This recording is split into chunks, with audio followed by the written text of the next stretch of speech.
Lend your ears, lend your hands, lend your movement, anything you can. Come to teach, come to be taught, come in the likeness and the image of God. 'Cause you can be like that, with all that humbleness and all that respect. All of the power. And I want to introduce you now to a true gentleman. He's a bit of a funny kisser, and he's a bit grumpy first thing in the morning, but he's a true gentleman. Put your hands together, please, for Ian Crane.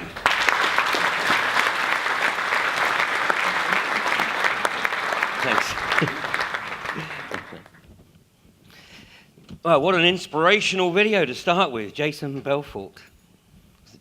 Unbelievable. Well, we're going to be talking about the ruling elite, and I think we need to wake up a little bit this morning, so I'm going to kick off with a tribute to the Queen of Australia. And here with her rendition of a Guns N' Roses classic, take it away, Gina Reinhardt. Crank it up.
Being a mo-o, get in my ho-o. I'm talking about a mine. You're on parole, do what you do-ho. Dig my big ho-o In the ground.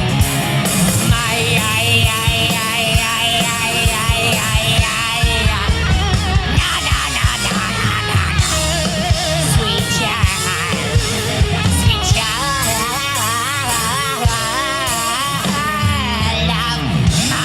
eyes,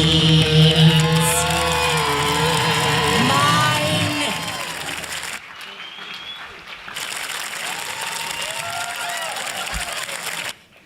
I was only going to play that in Perth, but Mark said, no, don't just do it in Perth, do it everywhere. Everyone hates Gina.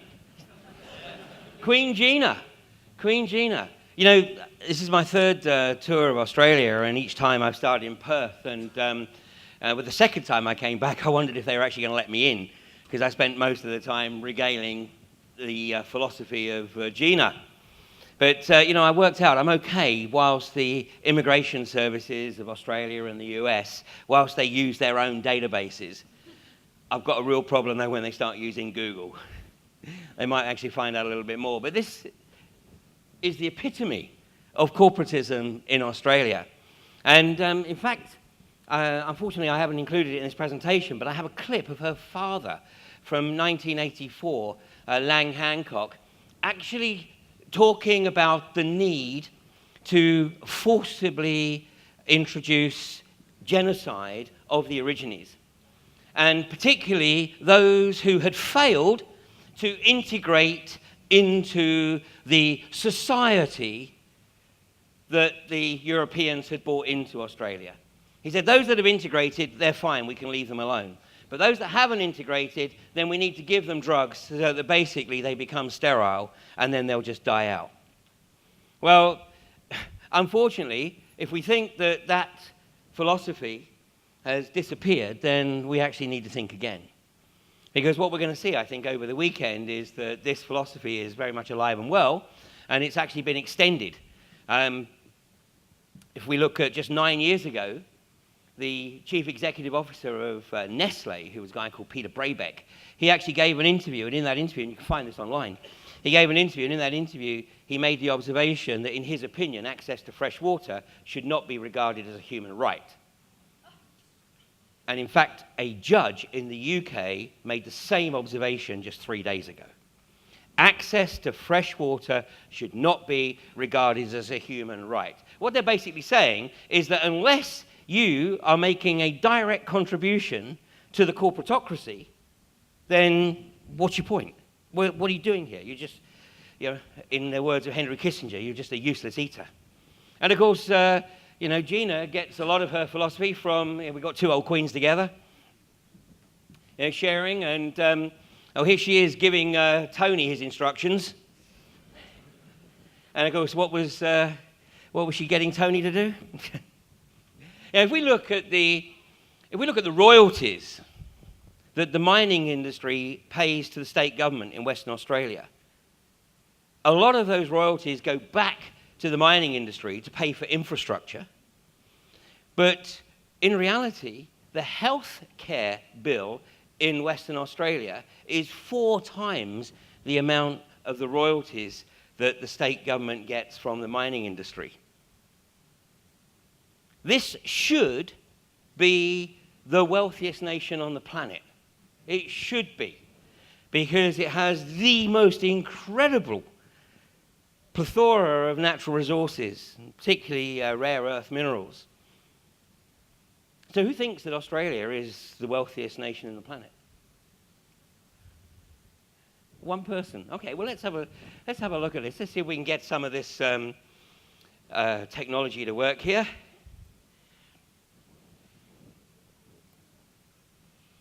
Oh, can we see that? There we go. There's not Gina's bank account. That's the real-time current public debt, i.e. debt owned by governments around the world, running at $54 trillion. But look at the US, look down on the right-hand side of the screen there. The public debt of the US is listed as 14 trillion, and that works out at a public debt per person of $45,000 on a population of nearly 320 million. The UK, not far behind, because per person, the public debt is $41,000. Now, for some reason, we've got Taiwan showing there, and that should be actually Australia. But let's see if we can bring it up as Australia. Maybe somebody's telling me something there. There we go, Australia. So the public debt, this is the debt owned by effectively public office government and state governments. Nearly $400 billion, working out at about just under $17,000. This is in US dollars, $17,000 per person for a population of 23.6 million. 27.3% of GDP. So by definition, Australia is in a lot better shape than the US or the UK. I mean, the US is running at 86% of GDP. The UK is nearly at 100% of GDP. 100%. And basically, once you reach 100% of GDP, or over 100%, that's the point at which effectively the banks own your country and everything in it. So that's exactly the situation that we have in Ireland, in Greece, in Portugal, in Spain, and advancing in many other countries. And we'll see why that is in a second. Let's see if we can get this to fly across. This is real time. This is the rate at which debt is cranking up. Debt to GDP. And the bankers are coining it. Absolutely coining it. And we're going to see why that is as we go through here. If we look at the level of private debt for Australia, this is the scary number. This is the really, really scary number. This chart shows that Australia is being set up for a massive collapse. The level of personal debt in Australia is higher than the level of personal debt in the US, the UK, Canada, New Zealand, any other developed nation. And a big part of this, of course, is the mortgage, because everywhere's got the housing bubble at the moment. And you love that term, mortgage, mortgage, the death grip, the death grip. Now, it was once upon a time, for a lot of the world, the mortgage was the first time that you actually took that first step to actually put the chain around your own neck. Because up until that time, you basically had a degree of freedom. But as soon as you go and sign on the dotted line and get that death grip, you've effectively put the chain around your own neck, the noose around your neck, chains on your ankles, because now you're hooked into the system, and they've got you for 25 years, or whatever it is, the time of the mortgage. Unfortunately, of course, now they're doing it even earlier in a lot of areas with student loans. And in the US, and soon to be the UK, that's why we had massive riots in the UK in this past week, because of course that wasn't reported here, was it? No, it wasn't even reported in the UK. No.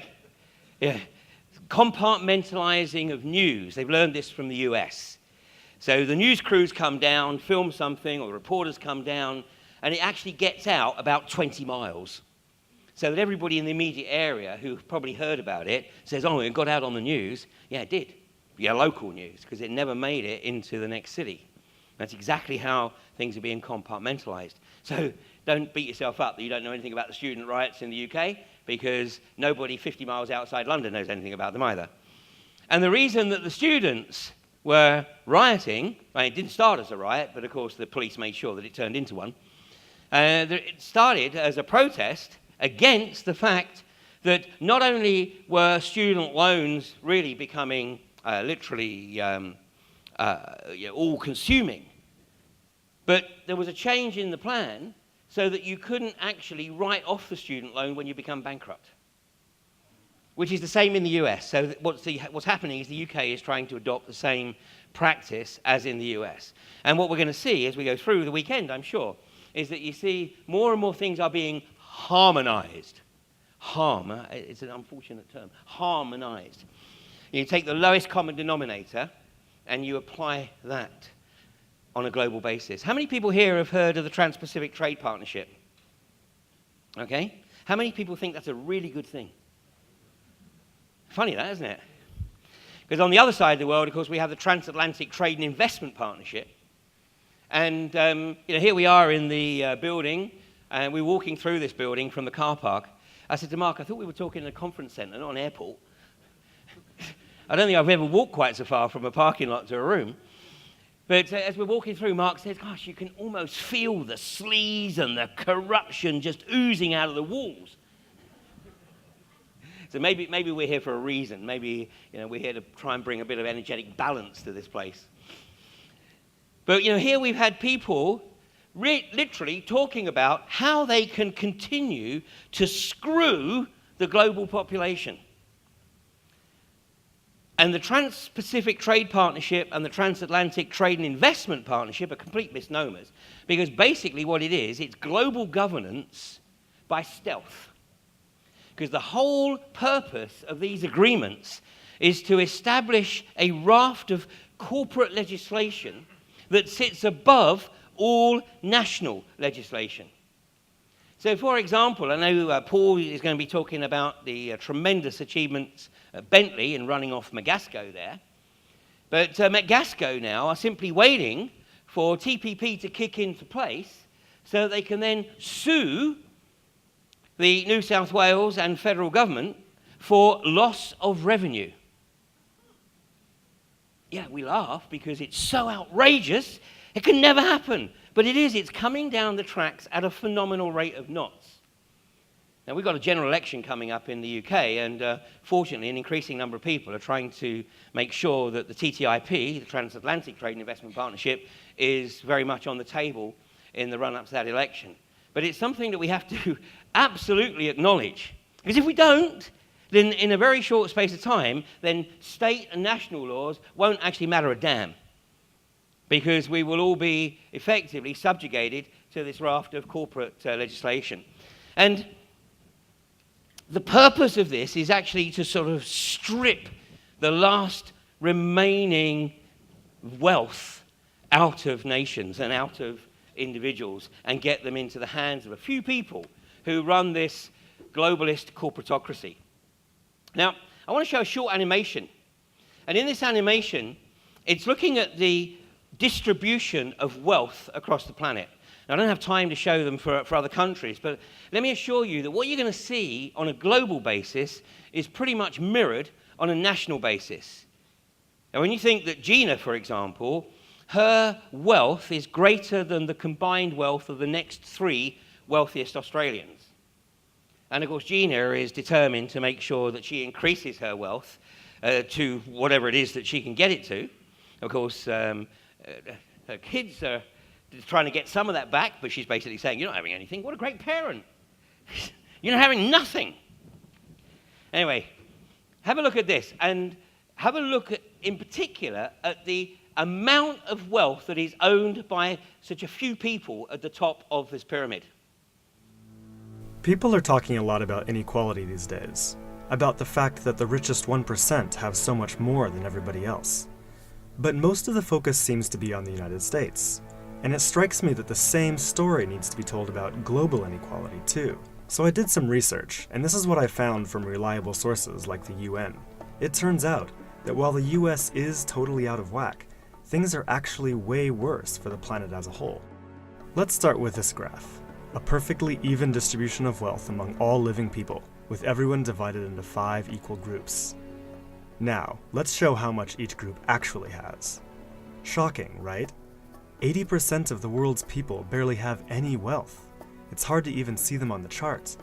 Meanwhile, the richest 2%, they have more wealth than half of the rest of the world. Let's look at this chart another way. Let's take the whole world's population, all 7 billion of us, and reduce it to just a representative 100 individuals. Here they are, poorest people on the left, richest people on the right.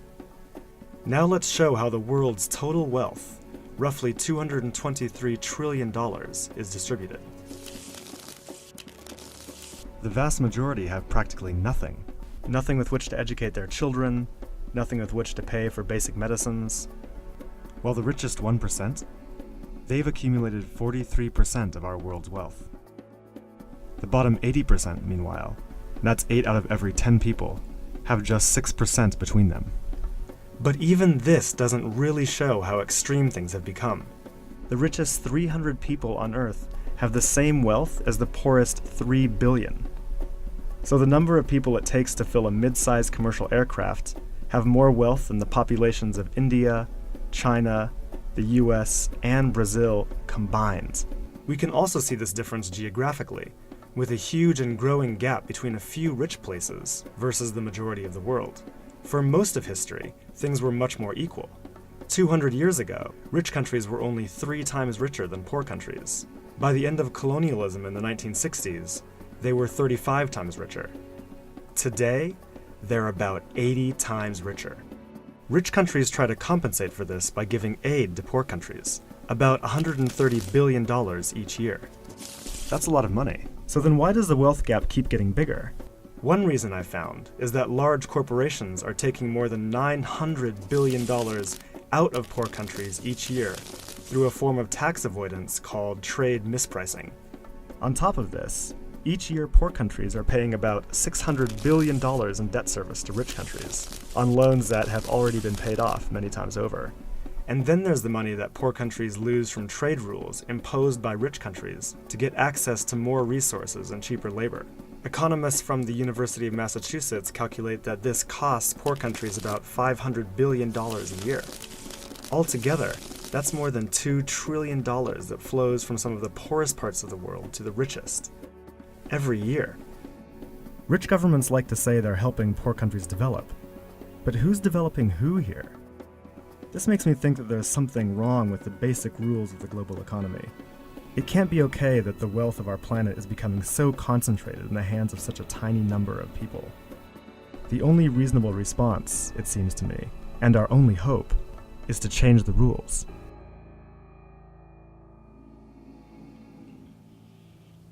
Change the rules. So who's going to change the rules? Well, this is a mural.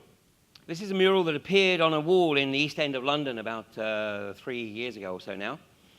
And in fact, whilst the guy was painting it, he was getting a lot of abuse and eggs were being thrown at the wall because people thought that it was actually a sort of promo for the Illuminati or something. So he had to add this quickly on the side so that people could see which side of the fence he was actually sitting on. Now, this isn't the finished product. And I'll show you the finished product in a second because the finished product is actually remarkably insightful. Now, what we see here, of course, is the separated capstone of the Great Pyramid. And this is the Great Seal that appears on the back of the $1 bill. The US $1 bill, that is, not the Australian one. In fact, you don't have one, do you? It's the separated capstone is very important in the belief system of those who think they are the rightful rulers of a global corporatist fiefdom. What this represents is the knowledge and the wisdom of the few, never to be shared with the masses under pain of death. And this is a belief system that is so far removed from anything that's out in orthodoxy that even if most people do stumble across it, then they go, no, that can't be right. That can't be true. Because we're literally treated like mushrooms, fed shit and kept in the dark. The lower part of the pyramid obviously represents the masses. And those who think they are the rightful rulers. And unfortunately, I don't have the time this weekend to go into the detail of that. But I'll maybe touch on it a bit later, and I have got some DVD, I think, with that story on it. But those who think they are the rightful rulers are determined to literally take control of everything. But there's an interesting twist to this. Because they're coming into the final round of the game, but they actually have to tell us in their belief system, they have to tell us what it is they're going to do. And they do this. And the reason they do this is so that nobody can ever throw back at them, well, you didn't tell us, we didn't get an opportunity to participate in the decision. Yes, we did. Yes, we did. It doesn't necessarily mean to say that it's on the front pages of the national newspapers or broadcast on the national news, but it's out there. It's out there. Mark made the observation at the start of the conference that, we shouldn't necessarily take everything that's presented at face value, and absolutely, I endorse that. I certainly don't expect or want anyone to take anything that I say at face value. The purpose of what I do is to try and stimulate people's curiosity so that they will take a look at this for themselves. And the reason it's so important that we have people looking at this is because the more people that we've got looking at this, the more we're able to uncover the details of their scripts and their agenda. So we actually have the blueprints available to us, and I'm going to share some of those with you as we go through. So it's very important to them that they put this information out there, because ultimately our lack of reaction is taken as our acquiescence that gives them a mandate then to pursue their agenda. And the beauty of these conferences is that we bring together people who are looking at different aspects of this, because no one person, no small group of people can look at everything. It's a multi-pronged, multifaceted attack on humanity. It's a bio-spiritual warfare. And today I'm going to focus very much on what's going on in the physical, empirical, material realm. And then tomorrow in the afternoon, I'm going to focus much more on how it is that they're trying to keep us locked into this physical, empirical, material realm and shut down our capacity to access the non-physical. Because they know that if we reach our full potential and our full realization of what's occurring, then they're not going to be able to hold on to their dominion. But right now, they absolutely have the advantage. They have the advantage. They're holding all the aces. That doesn't mean to say it's game over, though, by a long stretch. You know, all through history, people have tried to share their insights. Of course, up until fairly recently, that normally meant that they came to a pretty sticky end because they were challenging orthodoxy directly. And so it either meant that they ended up in jail or, of course, ended up in their death. But through the 20th century, as the global corporatists have tried to establish their absolute dominion, and it really started in 1913, in fact on December 21st, 1913, with the establishment of the Federal Reserve in North America. This is the third time that the banksters had tried to establish total control of the US economy, i.e. the issuance of currency. The third time. The reason it got shut down the previous two was because senators realized what the banksters were trying to do and they shut it down. But in 1913, they were able to do it.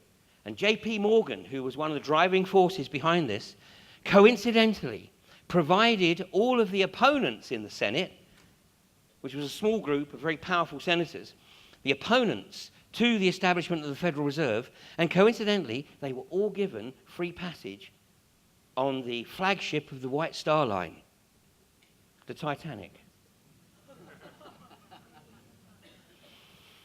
The Titanic. So conveniently, the bulk of the opposition went to the bottom of the ocean, and shortly afterwards, the banksters were able to force through the Federal Reserve Act on December 21st, 1913. Woodrow Wilson was the president of the US at the time, and he made this observation in his memoirs. He said, "We have come to be one of the worst ruled, one of the most completely controlled and dominated governments in the world. No longer a government of free opinion, no longer a government by conviction and vote of the majority, but a government by the opinion and duress of small groups of dominant men." This is a cartoon that appeared in the US press in the run-up to the Federal Reserve Act being passed into law. And this is because the people who knew how the banksters operated could see what was going to occur. Once you gave the private banksters the opportunity to establish their control of the economy, then it wouldn't take them long to effectively get their tentacles around everything.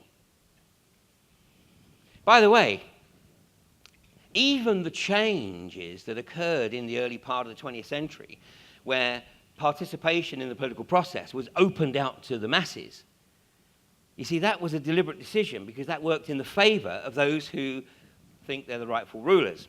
Because up until around about, certainly in the period between 1910 and 1920, governments of the US and Canada and the UK, I'm not sure about Australia, but to participate in government, you had to be a person, a man, of independent means. You had to have sufficient wealth. You had to demonstrate that you had the financial resources to sustain yourself to be in public office. In other words, you had to be able to demonstrate that you were unlikely to be susceptible to bribery and corruption, which actually doesn't work very well for those who think they're the rightful rulers. So they needed people to come into Parliament, to come into public office, who would be more susceptible to the old brown envelopes. So they opened the opportunity to go into political office to the masses. And unfortunately, what we see today, right across the planet, is levels of corruption that, 100 years ago would have been unthinkable because people went into public office for the right reasons. Here is another cartoon. It was that appeared shortly after the establishment of the Federal Reserve. The Rothschilds, for billions a year as interest on bonds, I rent the human race the privilege of existing on my earth. Through the private central bank scheme, I'll soon grab the United States. Then I'll own all Christendom. Tsars, emperors, kings, and the people all must obey my orders, submit to my exactions, or get off my earth. Which is, of course, basically what they've been doing for the last 100 years. But, of course, you twist it, you spin it. And the connection that few people make is that all of the countries that have been targeted as the axis of evil all had one thing in common. They had economies that were operating outside of the central banking system. So you whip up this fervor of hate in your populations to get the mandate to send the private militia of the global banksters into these countries to effectively take control of their resources and establish a central bank. You know, for Libya, and the reason that Libya was targeted, I mean, bear in mind Gaddafi had been in power there for 40 plus years. But if you look at what Gaddafi brought to the people, you know, free education, people who had the capacity and capability to go into tertiary education in the Western world, it was financed by the state. When people got married, they got provided with the finance to either buy or build a house. If people wanted to start a business, then they presented their business plan to the Libyan bank, which was a bank of the Libyan people. And if the people in the bank thought it was a good business plan, then they would provide them, you know, with the funding, and it would be a partnership. And if the business failed, then they took their responsibility for that business failing. They didn't drive the person into bankruptcy. You know, there is so much about the socialistic approach of Libya that it would be the envy of people in the Western world if they actually knew what was going on.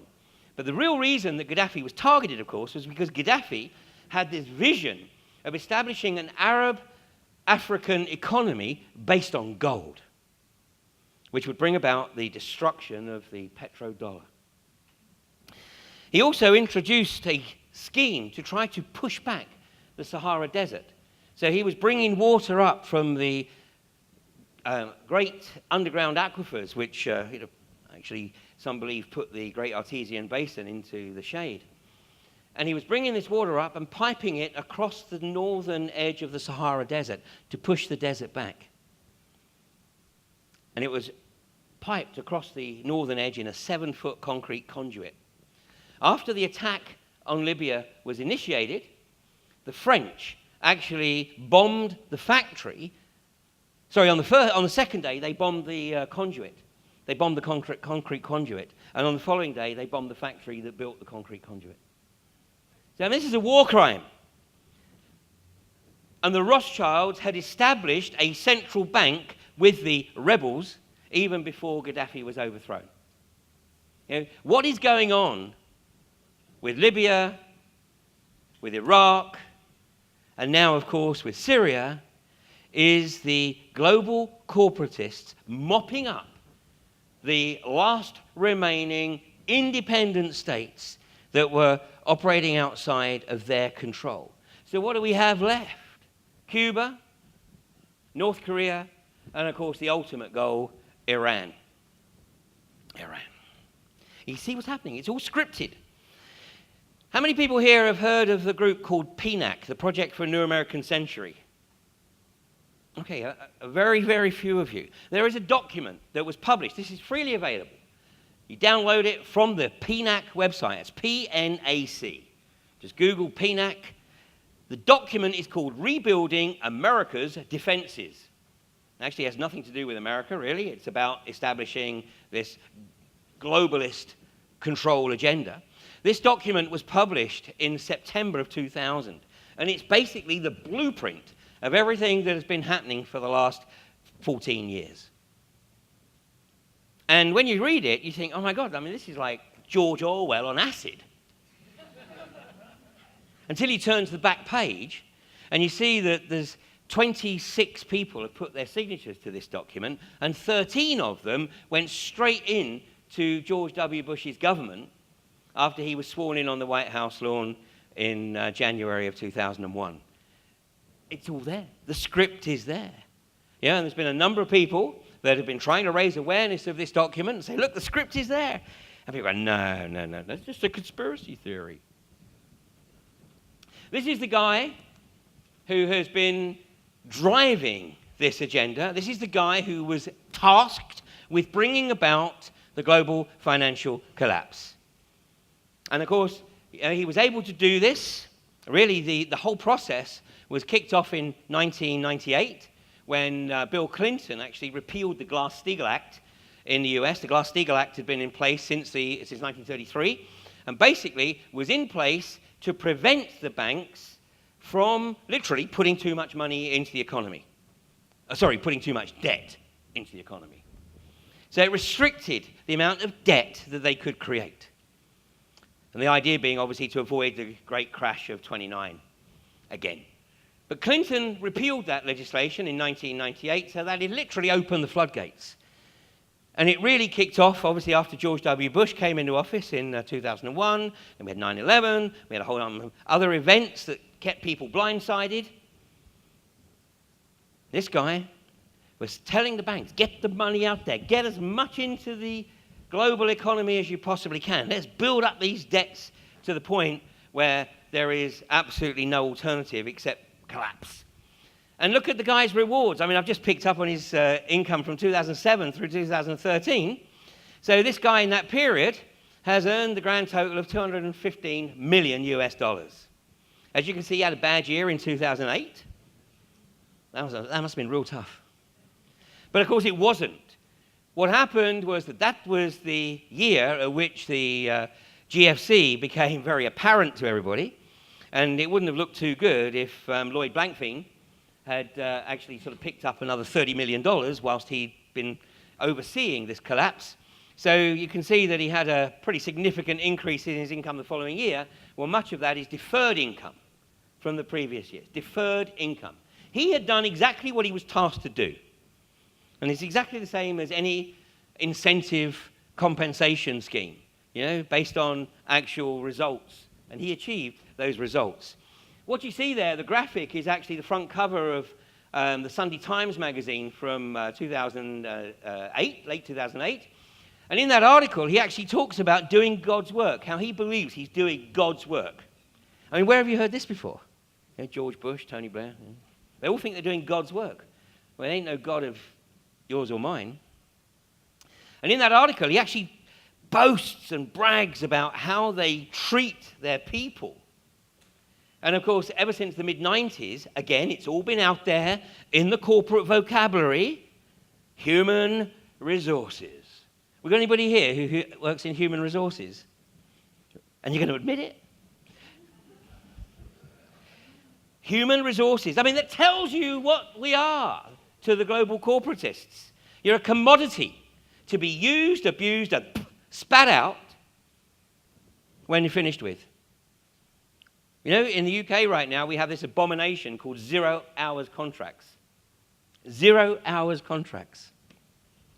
Basically, it's where the company says, yeah, we'd like to employ you when we need you, but we're not going to guarantee you any income, and we're certainly not going to guarantee you any benefits. So consequently, people go out and they get sort of 3 or 4 0 hours contracts. And then you get 2 of the companies phoning you up, wanting you on the same day, and you say, well, okay, I'll go this one. And the other one says, what, you're not coming in? Okay, you're fired from a 0 hours contract. And yet this is considered to be acceptable. Gone are the days when corporations felt that they had any kind of social responsibility. There is only one responsibility today, and that is what is euphemistically called shareholder value. Shareholder value. In other words, it's pumping up the stock price of the company to the highest possible level at all costs. And if you can commit fraud and maybe get away with it for a while, at least for the duration of your tenancy of CEO, then that's completely acceptable too, which is what's been going on with Tesco in the UK. But it's rife, which is why the stock market is also on the brink of a collapse as all these frauds come home to roost. So who is this God? Well, this is the God that I think it's actually gold, oil, and diamonds, which would be the Rothschilds, the Rockefellers, and the Oppenheimers, controlling the resource. Or it should be gold, oil, and drugs, but drugs are the CIA. What we've got is now we've got about 147 companies effectively controlling the global corporatocracy, and that's reducing all the time as, of course, the larger companies push their competitors into a position where they become susceptible to takeover. This is a banner from the Occupy protests of, what is it now, 2 years ago, 3 years ago. You know, capitalism isn't working because we don't have capitalism anymore. What we have is corporatism. I mean, I'm a capitalist. I believe in benign capitalism. You know, I believe in the companies actually taking responsibility for the role that they play in society. I'm not a capitalist who believes in permanent growth. The only reason we have to have permanent growth is to fuel the interest on the debt that's being created. Has anybody ever played this game before? Yeah, anybody played Monopoly? Has anybody ever finished a game of Monopoly? Okay. Keep your hands up if you finished a game of Monopoly. Okay. Keep your hand up if you won. Okay. Keep your hand up if you were the banker. You know, if you actually finish a game of Monopoly, I mean, that's if you manage to get through sort of 3-4 days of playing, then ultimately, you go for the jugular of your opponents, right? You know, the game goes through certain stages. Initially, you've got to buy up these properties on the board. And then there's got to be a degree of cooperation because you can't start building hotels or houses on these properties until such time as you've got a complete set. So you've got to barter and negotiate with your opponents, your fellow players. And then once you've got a complete set, then you can start building your houses and your hotels. And once you've got your houses and hotels up there, that's the point at which the real game starts. Because from that point forward, there's only one objective, and that's total ownership of the board. And the reason, of course, that the banker always seems to do pretty well in the game is because, you know, the banker's responsible for issuing the currency. And so if the banker's running a bit light on funds, you know, when the banker goes past go, he might slip himself an extra 200. Or just slip a couple more hundred, you know, when no one's looking. Just like the real world. Except in the modern game, it's now done with a credit card. And the only way, unless you're maintaining a ledger or a spreadsheet as you go through the game, the only way you can find out how much credit you got is to keep giving the card to the banker who puts it in the machine and it reads out, you know, what your balance is. So we're conditioning the kids. I mean, the game was all about conditioning right from the get-go. But now we're conditioning the next generation to play the game in a cashless mode. And now they've introduced another version, not just based on a city like London or New York. Now you can go for the world, which is, of course, exactly what they're doing. And that mural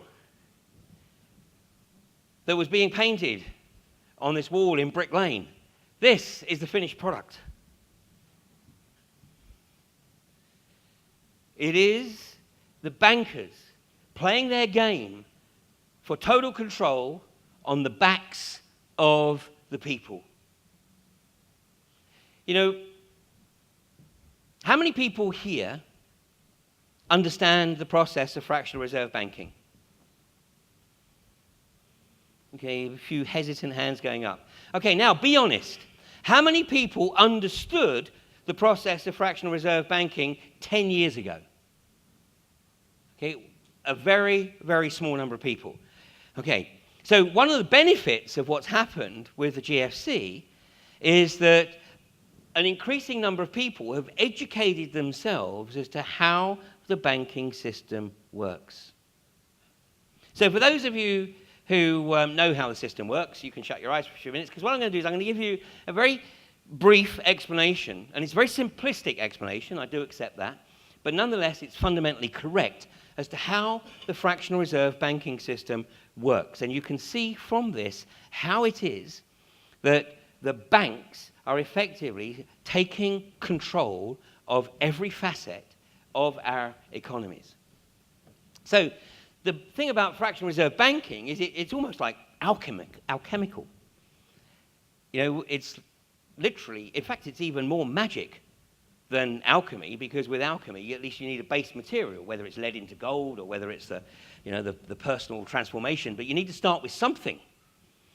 But with fractional reserve banking, you don't actually need to start with anything at all. All you need is a mandate from the government that gives you the opportunity to control the issuance of currency, to control the economy. So, for example, when the US Federal Reserve was established, they weren't going to use their own money, if they had any. So what they decided to do was they literally created money out of nothing on a ledger and loaned it to the American government. The American government didn't need all that money straight away, so they deposited it with the Federal Reserve. And then, right from the get-go, the banksters are charging the US government interest on that loan. So that was the seed capital for the Federal Reserve. Now, in this example, we're going to say, okay, we'll start with $1 million here. But we're going to use a multiplier to turn that 1 million into 5 million. Nothing more than a multiplier. A simple calculation of we're going to multiply that by 5 to give us 5 million to start pumping out into the economy. But even with 5 million, we can't really do very much, and it's a bit of a big task to do it on our own, so we need other banks in the equation. So we're going to create 5 banks here, and we're going to start pumping that 5 million down into the other banks by giving them $1 million each. But the other banks are going to use a fractional reserve ratio of 10 to 1. So they're going to multiply this 1 million that they've got, which of course didn't exist in the first place, but they've now got 1 million, and they're going to multiply it by 10, so they're going to have 10 million to start playing with. And so we're going to push this down, and then we have banks lending to banks, charging each other interest, and some of you may have heard about the LIBOR scandal, which is the bank into lending rate, where they were manipulating the interest rates that they were charging each other, which goes into, it's like, all going in multiple directions. But what you've got here, what we've created at the bottom end here, is potentially 70 million, just in the banks along the bottom here, 70 million to start pumping out into the economy through things like personal loans, mortgages, loans to businesses.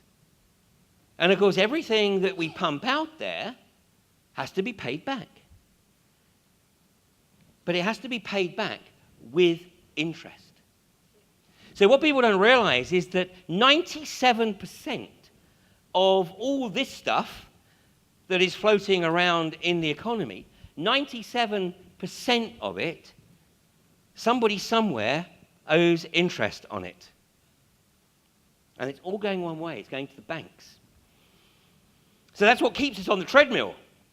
Whether it's the personal loan, whether it's the student loan, the mortgage, it keeps us locked in to their version of life.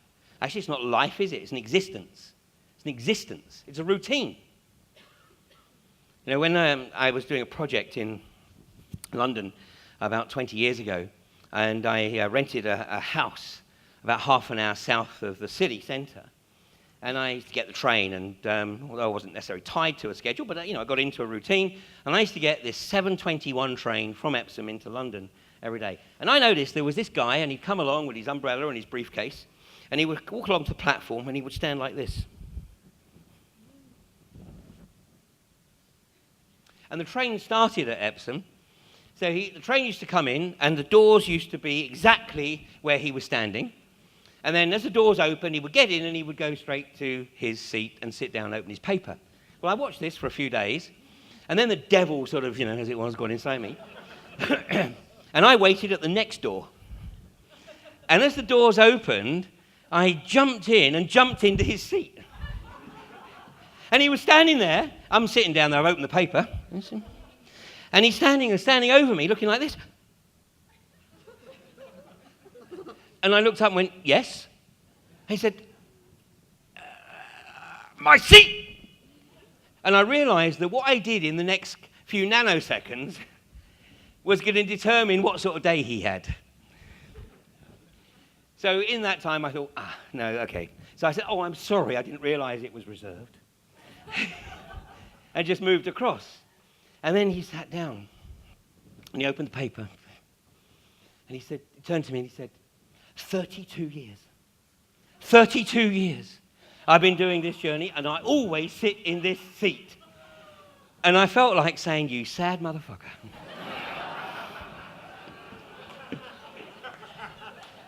But it was one of those occasions when, the mouth actually said something completely different. So I said, oh really? I said, I'm so sorry, I didn't mean to take your seat.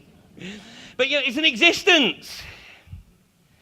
I felt like saying, what do you do? What actually you get? Where do you get your excitement from? Yeah? But this is the way in which we're structured. He probably had a big mortgage. Maybe had a second home. Maybe had kids in private school. Everything about keeping him locked into the system. It's brilliant. Take nothing away. So once you're putting money into the system, obviously it's got to come back from somewhere. And that's basically what's happening now, is that nations are having to sell off their assets to pay back the interest on the loans. I mean, in the UK alone now, the interest is over £100 billion sterling a year. That's the interest, let alone the payment. So what's happening is the actual debt itself is ramping up. And that's why it's now literally just under 100% of GDP. And when it gets to that point here, which is that's the 100% GDP, that's the point of no return.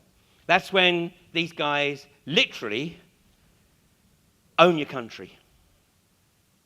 I'll give you an example of a country that came really close to being in hock to the bankers, but actually just managed to get off with a little bit of help from a neighbour by the seat of their pants. Anyone seen this before? Yeah? The Palm Islands in Dubai. Well, I lived in Dubai between 1990 and 94. And Sheikh Mohammed Al Maktoum was a very benevolent despot. A benevolent despot, a dictator. But he was using the oil revenues from Dubai to try to provide a long-term plan for the people of the country. And he was putting a lot of money back into the economy. And he was doing it all on the basis of he would only spend money that he was generating through oil production. But when he died, his son came into office, and the banksters came along and said, hey, sorry to hear about your dad. Your dad was a great man. He was a visionary. But we know that you're an even bigger visionary. And we've got a plan, a proposition to put to you that would enable you to put Dubai not only on the world map, but actually you could see it from outer space. And of course, there was another part of this, a set of islands that were in the shape of the map of the world. I think Paul will talk about them a little bit later. But these islands were finished, and all these high-dollar properties were built around these islands, and there were sort of 7-star hotels built here to attract the high-dollar tourists. And just as the project was finished, the GFC kicks in. So all of a sudden, the high rollers just weren't coming to Dubai, and they certainly weren't interested in spending large sums of money on these properties. But he had to start paying for it. And the banksters came along and said, hey, Sheikh, it's time to start giving us a little bit of payment. And he went, well, it's a bit of a problem right now because, I know we got the project, but, we've got this global financial collapse. People aren't coming here. And the bankster said, well, that's a bit of a problem, isn't it? What are we going to do? Oh, I know.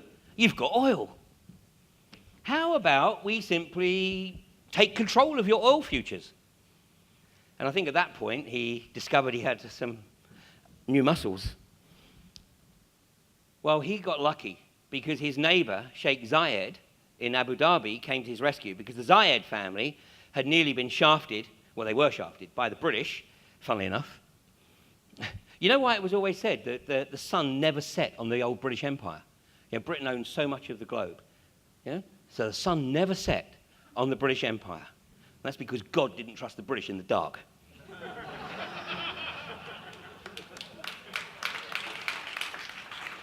And I don't blame him. I don't blame him at all.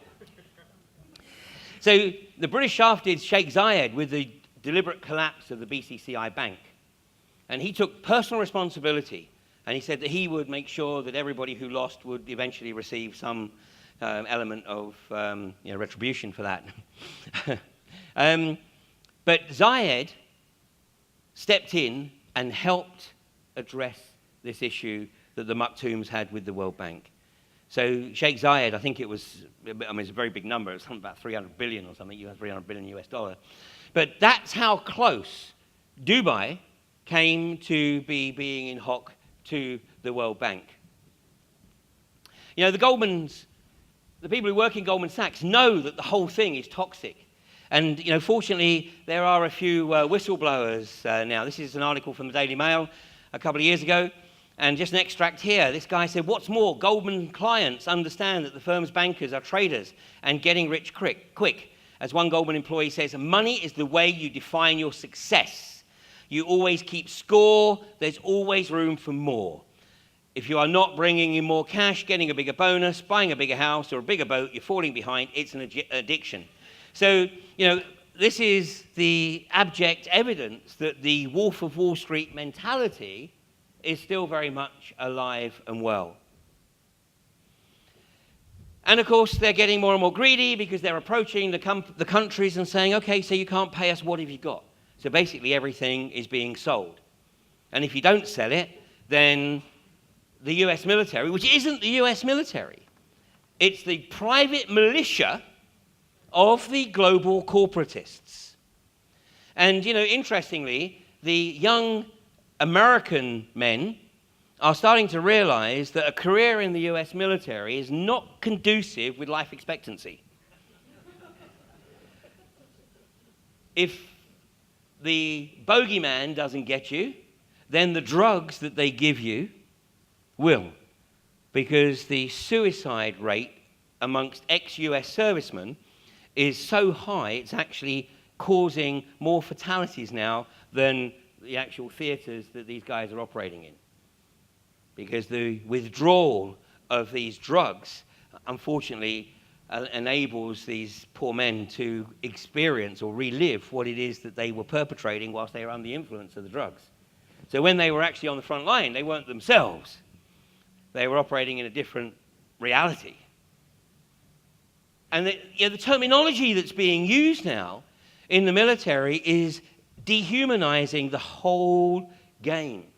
Do you know what those drone operators, the drone operators, these are the 18-year-old and 19-year-old kids sitting in, a bunker somewhere in Arizona or on one of the air bases in the UK, and they're flying these drones and then sort of bombing. Do you know what they call a civilian death when, unfortunately, they get the wrong target? They call it a bug splat. A bug splat. The whole point being, it's the neuro-linguistic programming to effectively take away the impact of killing another human. So use the terminology of bug splat. Do you know what the Israelis called the recent attack on the West Bank, on Gaza? Do you know what they called it? Mowing the lawn. Mowing the lawn. This is the mentality that we're dealing with. It's not human as we understand humanity. Two of the fundamentals of humanity are love and compassion. And these guys who are perpetrating this agenda have neither.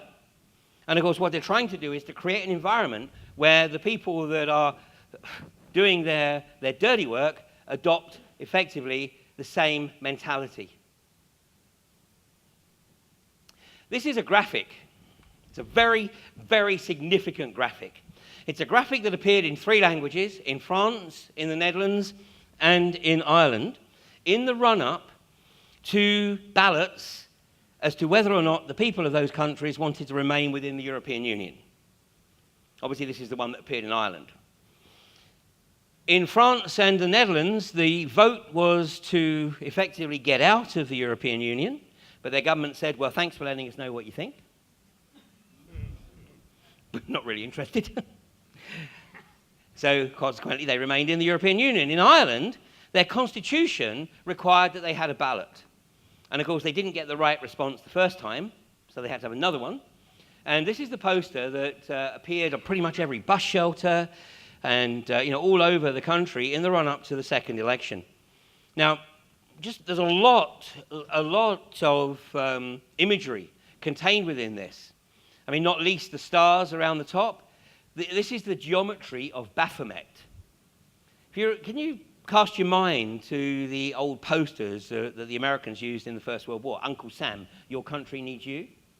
Well, the depiction of Uncle Sam was using this geometry. It's the geometry of Baphomet.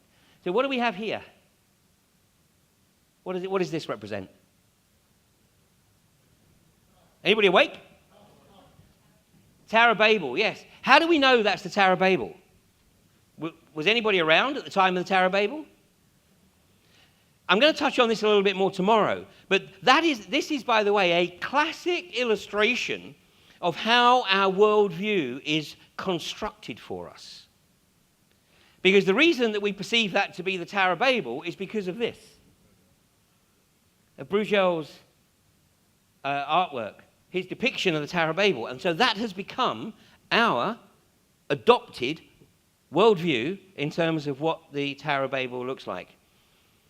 And we'll look at some other examples of this because, it can be quite interesting. It can actually be very challenging if we sit down and go through the process of epistemological integrity and actually start to ask ourselves how much of our worldview is based on personal experience and how much is effectively the construct that has been fed to us through education, through the media, etc. So the Tower of Babel.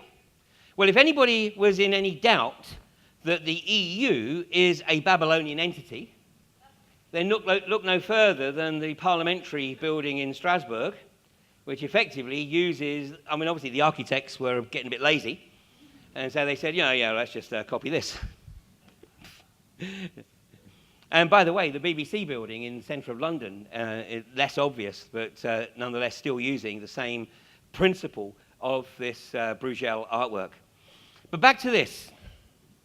What the Tower of Babel represents here is the same as the separated capstone. In other words, the Tower of Babel in this is representing the knowledge and the wisdom of the few, never to be shared with the masses. The moat represents that separation, the separation between capstone and the rest of the pyramid. We see the two guys in the grey suits standing, looking longingly across at the Tower of Babel. Longingly there. What does that represent? Those grey suits represent anybody whose name that you know in the public domain. Because they're not part of the inner sanctum. And they're looking longingly across saying, what have we got to do? What have we got to do? I've done everything that they asked. I've sold my grandmother. I've sold the souls of all my family. And my own soul. I've committed my soul for the next multiple lifetimes. What's it going to take for me to get inside? They'll never get inside.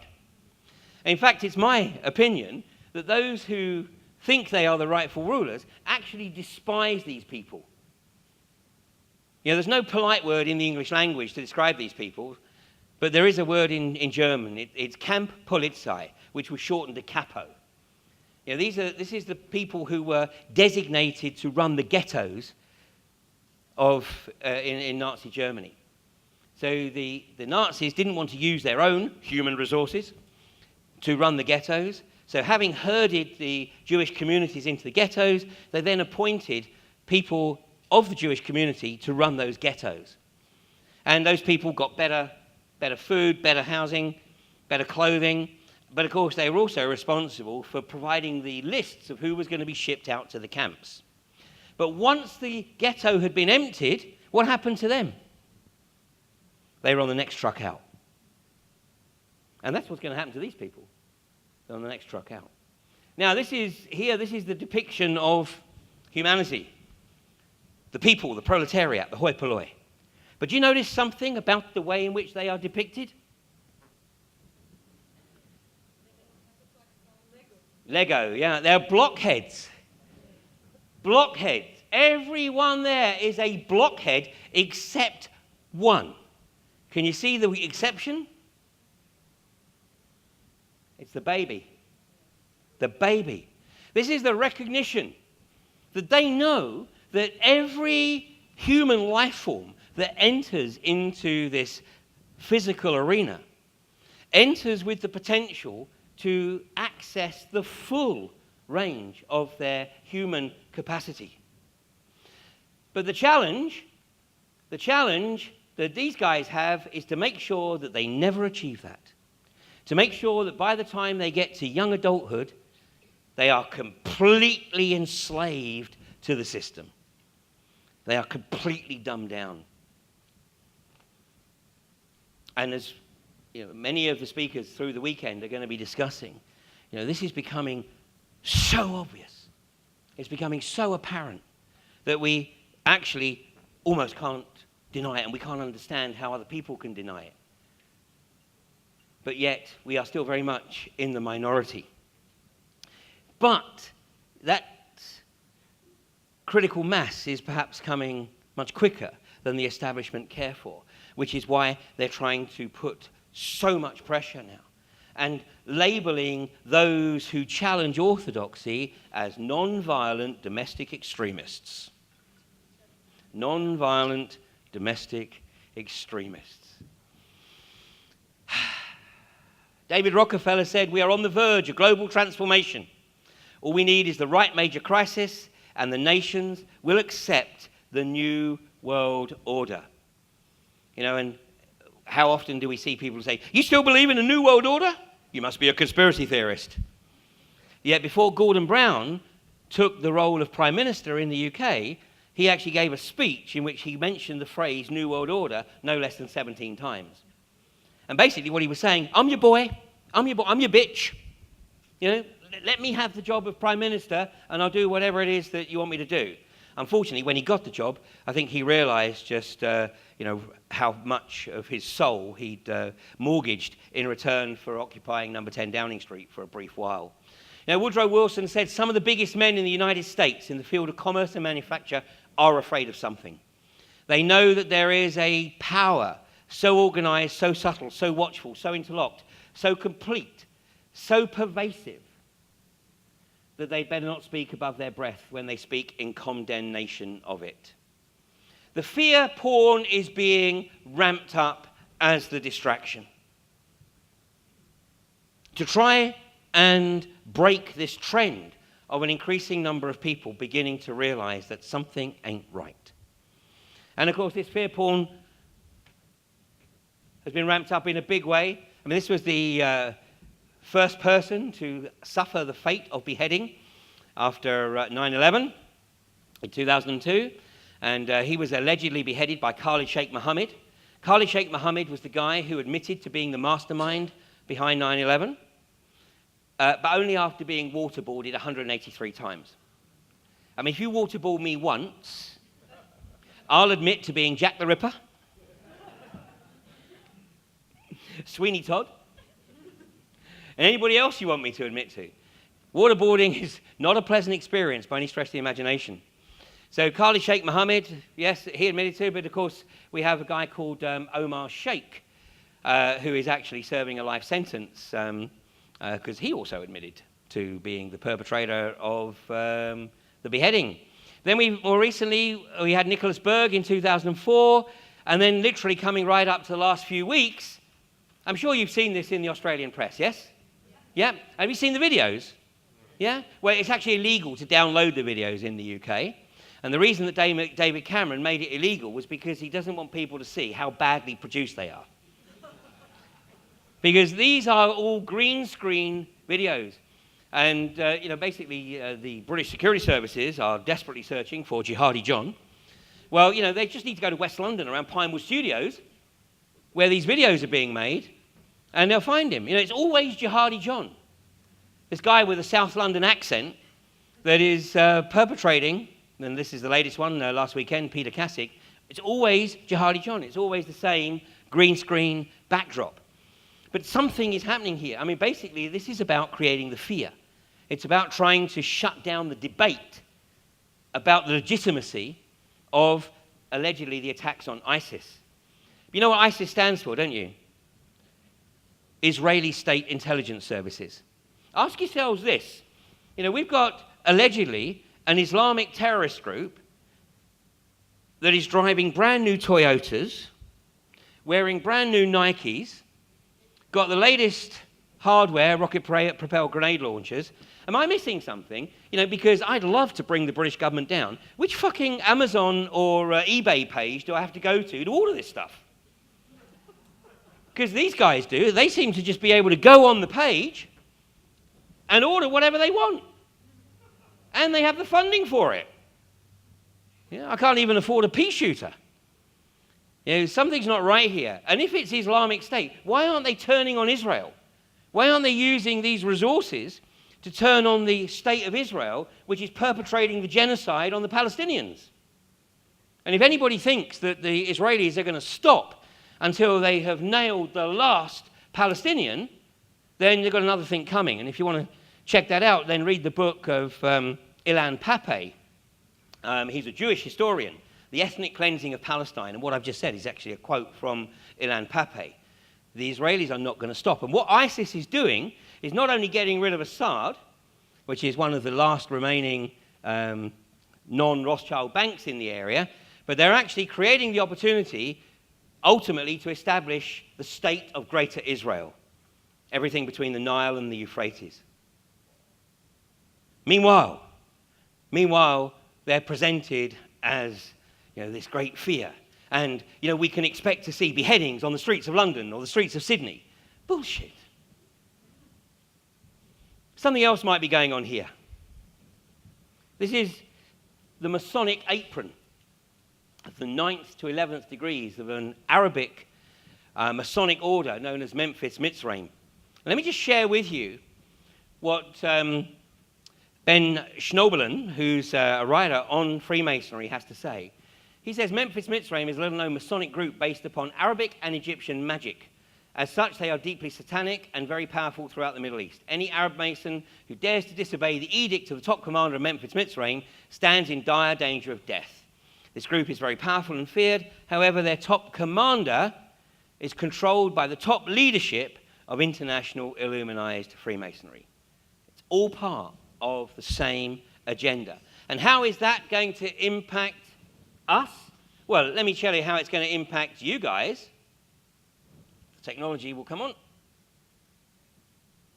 Incredibly, for some time to come, Australians will have to endure more security than we're used to and more inconvenience than we'd like. Regrettably, for some time to come, the delicate balance between freedom and security may have to shift. There may be more restrictions on some so that there can be more protection for others. After all, Madam Speaker, the most basic freedom of all is the freedom to walk the streets unharmed and to sleep safe in our beds at night. So, Madam Speaker, creating new offences that are harder to beat on a technicality may be a small price to pay for saving lives and for maintaining the social fabric of an open, free and multicultural nation. So you feel safer? Well, you know, don't feel as though you're being singled out, you know, because they're using different terminology. Of course, Queensland is on point here with the bikie laws. But, you know, it's the same the world over. It's the same in the US, in Canada, in New Zealand, and in the UK. It's all about trying to create this fear so that we can shut down the non-violent domestic extremists who have the audacity to challenge the veracity of this version of reality. You know, Tony Abbott says that, you know, he needs to shut down freedoms to protect people from terror. Well, you know, this is the breakdown of deaths in Australia between 2003 and 2012, and the suicide one is massive.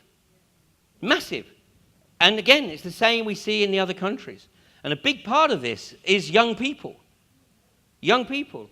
First of all, it's the pushing of drugs. I'll talk about this a little bit more tomorrow. The pushing of drugs like Ritalin amongst the young people. And then people coming out of either the military or out of education and not able to find any kind of work. And as Mark said, I certainly made the observation because I've stayed in Sydney for a week plus each time I've been to Australia, and this time round, the level of homelessness, the begging on the streets, is much greater than I remember from even just 2 years ago. So suicide top of the list, but look at terrorism, it's 113.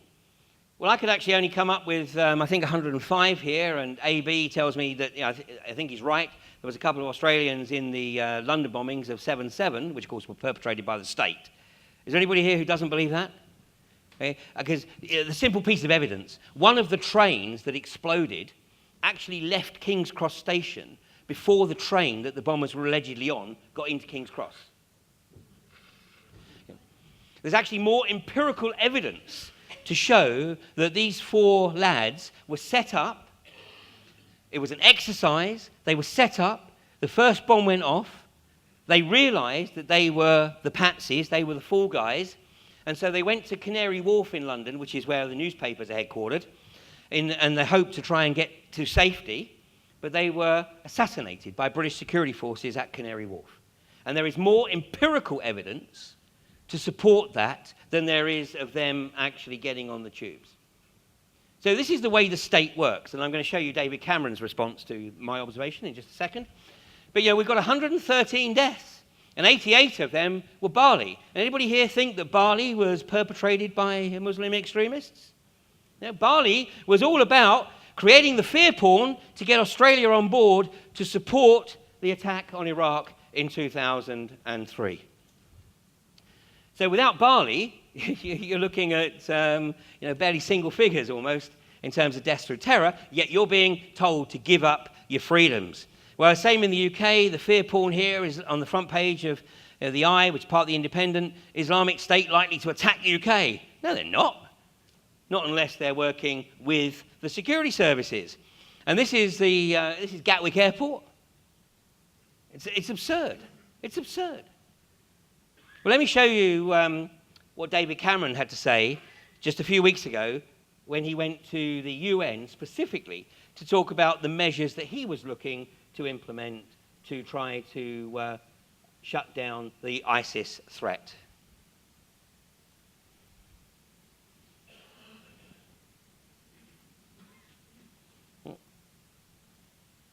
The root cause of this terrorist threat is a poisonous ideology of Islamist extremism.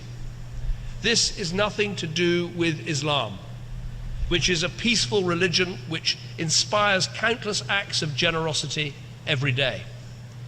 Islamist extremism, on the other hand, believes in using the most brutal forms of terrorism to force people to accept a warped worldview and to live in a quasi-medieval state.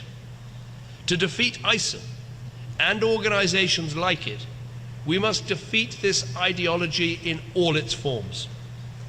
As evidence emerges about the backgrounds of those convicted of terrorist offenses, it is clear that many of them were initially influenced by preachers who claim not to encourage violence, but whose worldview can be used as a justification for it.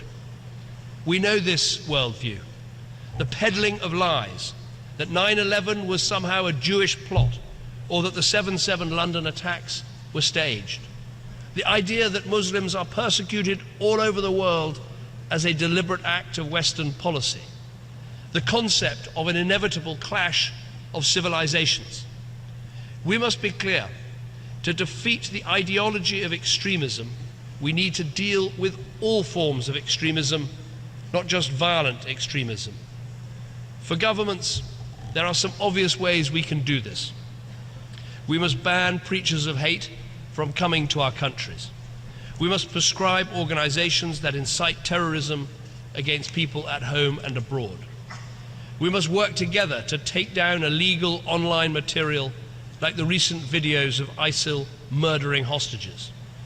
And we must stop the so-called non-violent extremists from inciting hatred and intolerance in our schools, our universities, and yes, even our prisons.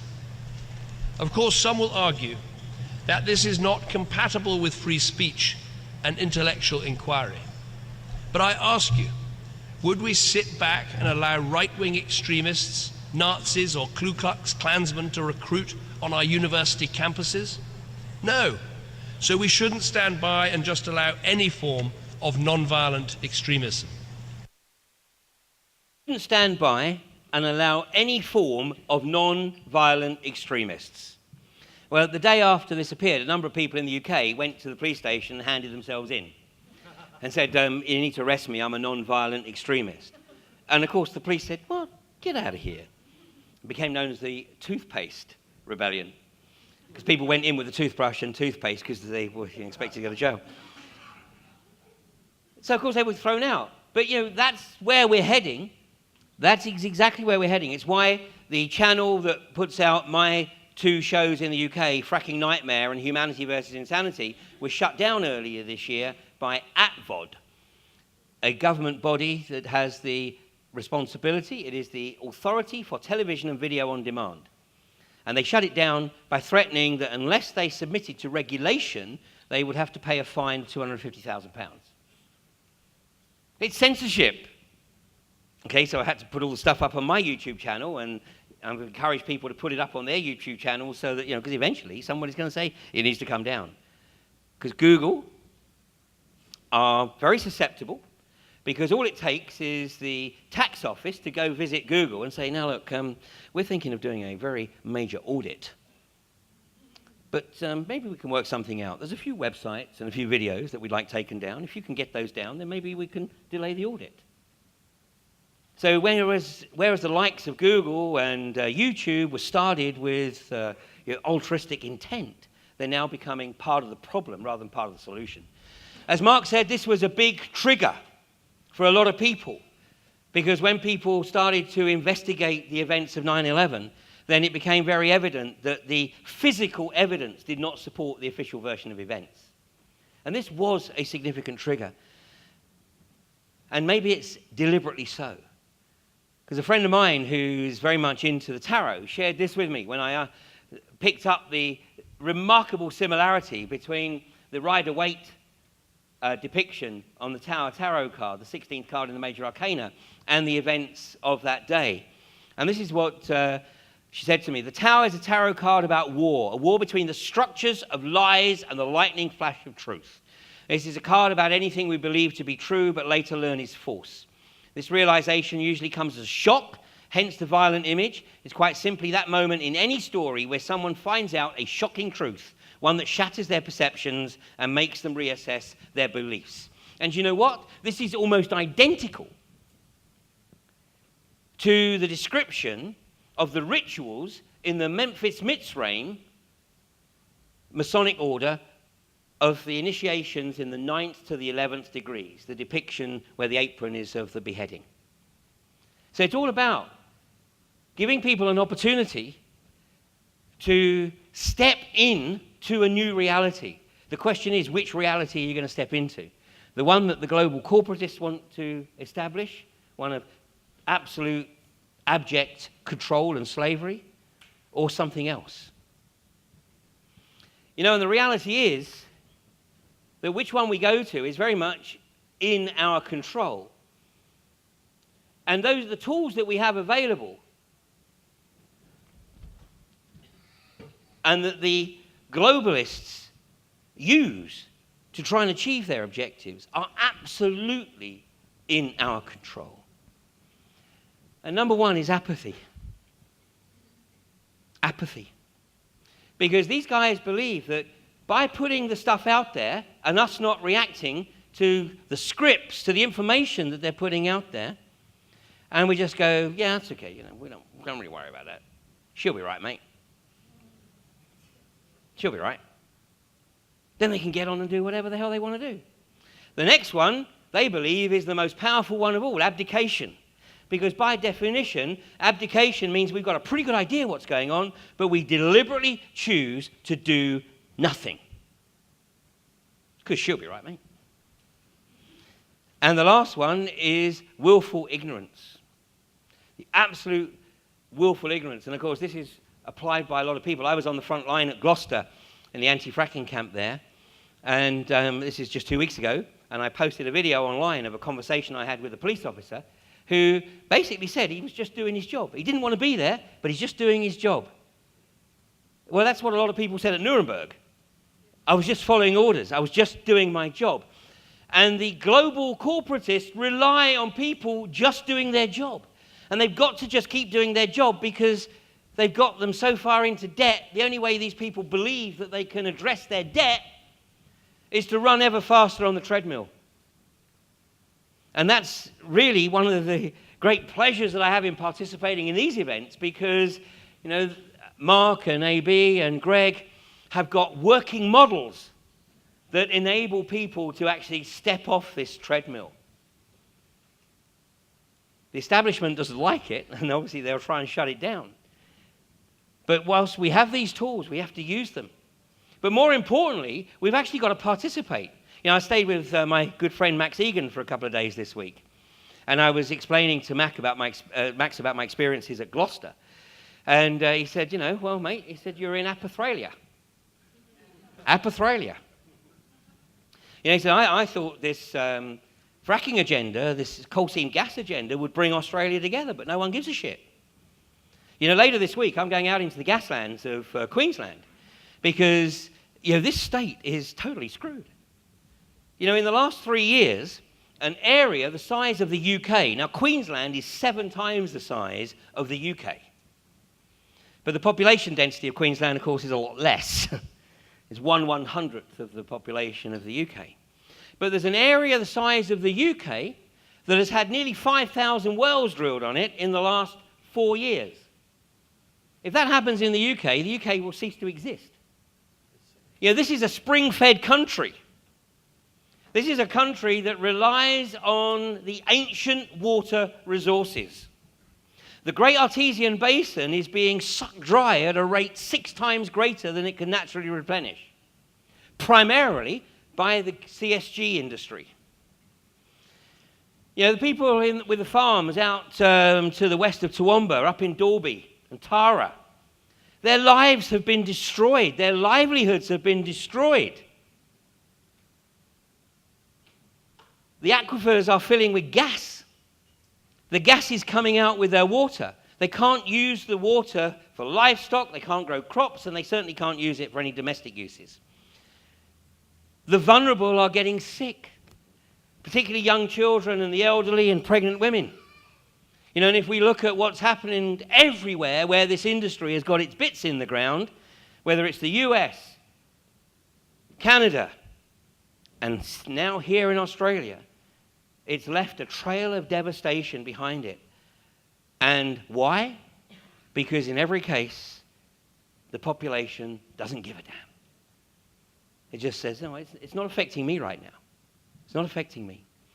Yet where they're fracking right now, they're fracking in the coal seam gas areas, and much of the area that they're fracking is part of the replenishment zone to the Great Artesian Basin. Yeah, this is just one example, but it's a very significant example, because if we don't do something across the world, not just here in Australia, but across the world, then, you know, this fundamental of life, fresh water, is going to become a commodity. In fact, if you look at the financial pages and many of the global press right now, it's talking about water being the new oil. What are we going to do about it? Well, the choice is ours. We can do nothing, and it doesn't have to be coal seam gas. There's so many issues, you know, as Mark addressed, and I'm sure you're going to be hearing more about these as we go through the weekend. But no one of us can pick up on every issue, but pick up on one. Because collectively, we are enormously powerful. Individually, we might not necessarily be able to achieve very much, but collectively, we are scaring the crap out of these global corporatists. This is where they're trying to keep everybody, but people are waking up. I know it sounds perverse, but consider the possibility that they're actually doing us a massive favor. You know, because without darkness, we have no appreciation of what light really is. So just consider the possibility, because without the events of 9/11, of Bali, of the London bombings, of the GFC, we might still all be totally ignorant of what's going on around us. But with the awareness comes a responsibility. And it's a responsibility to try and bring about the change. You know, we're looking at being integrated into a mainframe. And tomorrow I'll show you how rapidly this is occurring, because and how far back this agenda goes. I'll show you that everything that's occurring right now was actually scripted in the 1930s. The only thing they didn't have in the 1930s was the technology. We can all make the decisions. We don't have to do it all at once. We don't need the revolution necessarily. We just need to continually find ways to step off that treadmill, maybe one step at a time. Because it is time to make a call. You know, it's not enough to say, I'm just doing my job. It's not acceptable anymore. You know, and to paraphrase George W. Bush, you're either with us or you're with the socio-psychopathic global corporatists. The choice is very much ours. Thank you very much.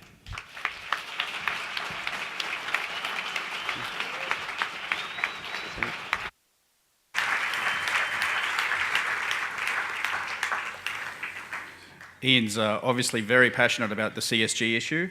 So if you haven't seen a movie, there's a great movie called Gaslands.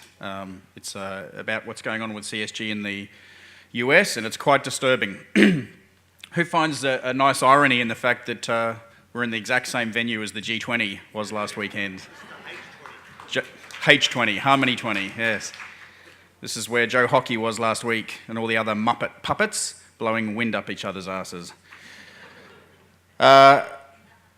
Ian talked about GDP and our debt in relation to GDP. There's a nation called Bhutan, which is near Nepal, and they don't measure GDP. Do you know what they measure? Gross domestic happiness. You guys know it all. I can go home. I just wanted to raise two here that, you know, when the economy crashes, and it's going to happen, it's a cycle, and it's designed to do so. What was interesting, though, was that in the Great Depression of 29 and in the early 30s, people were starving to death. Why were they starving to death? The world still produced the same amount of food. It was monetary.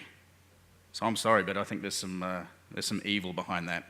Look at some of the terms that are being used by Barack Obama and so forth at the moment. The debt ceiling. The debt ceiling keeps lifting. They keep lifting it through the Congress. And the fiscal cliff. Where are we heading? All right. Ian talks about 7-star hotels. When I was growing up, there was 5-star hotels. Then they went to 6-star. Now there's 7-star hotels in Dubai. Can I tell you where the best 5 trillion star hotel is? It's called camping. Go fucking camping and light a fire and talk to your family. I want to introduce you now to...